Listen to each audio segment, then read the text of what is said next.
Nous portons votre souvenir au plus profond de nous. Votre souvenir sera porté plus loin, dans le temps et dans l'espace. En vous rendant hommage aujourd'hui et tous les jours qui passent, nous vous redonnons votre dignité et votre humanité. Nous nous souvenons de vous. Trawibuka. Je tiens à remercier les autorités genevoises qui nous ont autorisés à réaliser cette cérémonie en présentiel. Je remercie son Excellence Madame Tassiana Valovaya, directrice générale de l'Office des Nations Unies, qui nous a honorés de sa présence malgré l'agenda chargé. Je remercie Madame l'ambassadrice du Rwanda en Suisse, Madame Marie-Chantal Wakazina, pour votre soutien, vos conseils depuis le début des préparatifs pour les activités de cette 27e commémoration, ainsi que l'ensemble du personnel de l'ambassade du Rwanda en Suisse. Je remercie le gouvernement de la République et du canton de Genève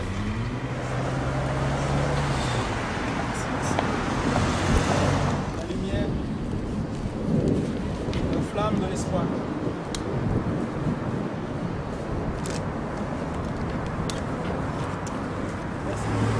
Chers invités, chers rescapés du génocide, chers compatriotes, chers amis du Rwanda.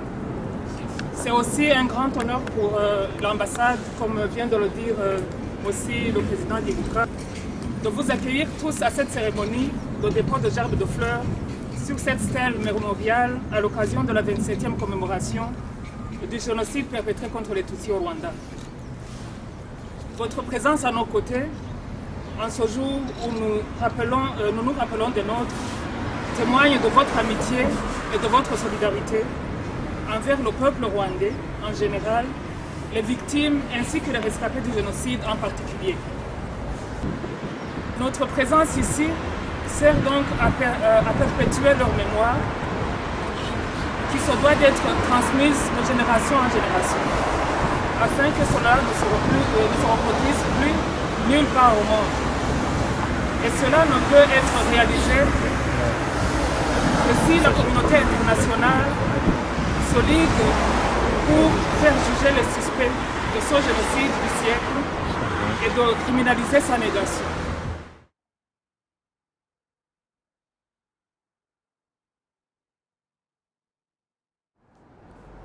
Merci beaucoup.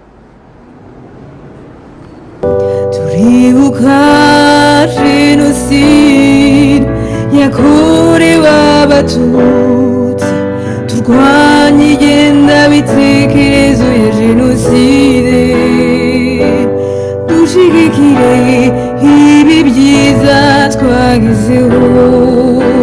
La terre qui tournait à l'envers, le monde qui marchait de travers, jusqu'à la descente aux enfers, la mort au bout du désarroi, une plaie qui ne se referme pas, c'est le coup de poing du diable. Ibuka génocide yakorewe abatutsi, turwanye ingengabitekerezo ya jenoside, dushigikire ibi byiza twagezeho. Ibuka jenoside yakorewe abatutsi, turwanye ingengabitekerezo ya jenoside, dushigikire ibi byiza twagezeho.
si la réconciliation est difficile et douloureuse, elle est indispensable. Elle ne passe pas par l'oubli, mais par la reconnaissance de ce qui s'est passé et par le jugement des responsables de tous ces crimes. Il y a 2 ans, ici même, était dévoilée la stèle commémorative qui nous rassemble aujourd'hui et nous rappelle notre devoir de mémoire, notre devoir de paix et de tolérance. Elle nous rappelle aussi que le monde dans lequel nous vivons est un monde complexe et dangereux, un monde où les droits humains sont encore trop souvent bafoués, piétinés, ignorés.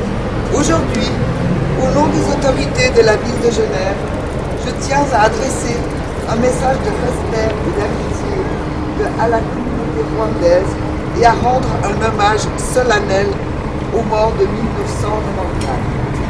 Nous ne les oublierons pas. Je vous remercie.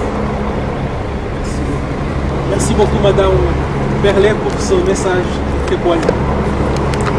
J'invite M. Léon Seltier qui va nous adresser un message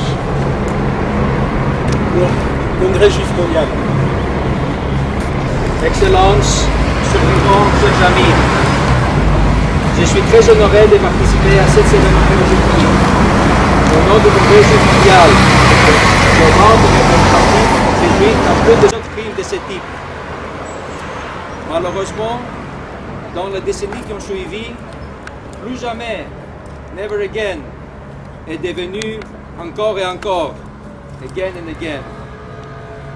Les gens étaient appelés cafards. Les radios étaient utilisées pour propager des messages de haine. Et quand les atrocités ont commencé, de nombreux gouvernements et organisations ont resté spectateurs, les bras croisés, avec un silence criminel et sa jambe.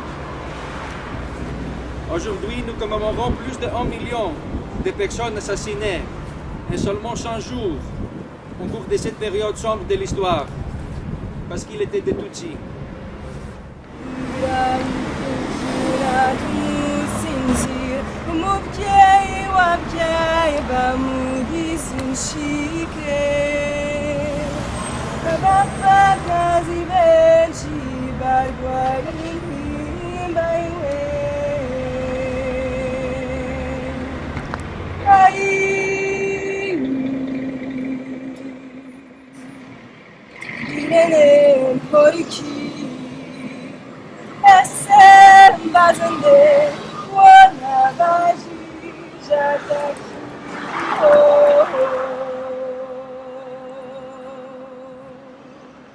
Ce poème est une suite de lettres rescapées d'un génocide qui tiennent debout malgré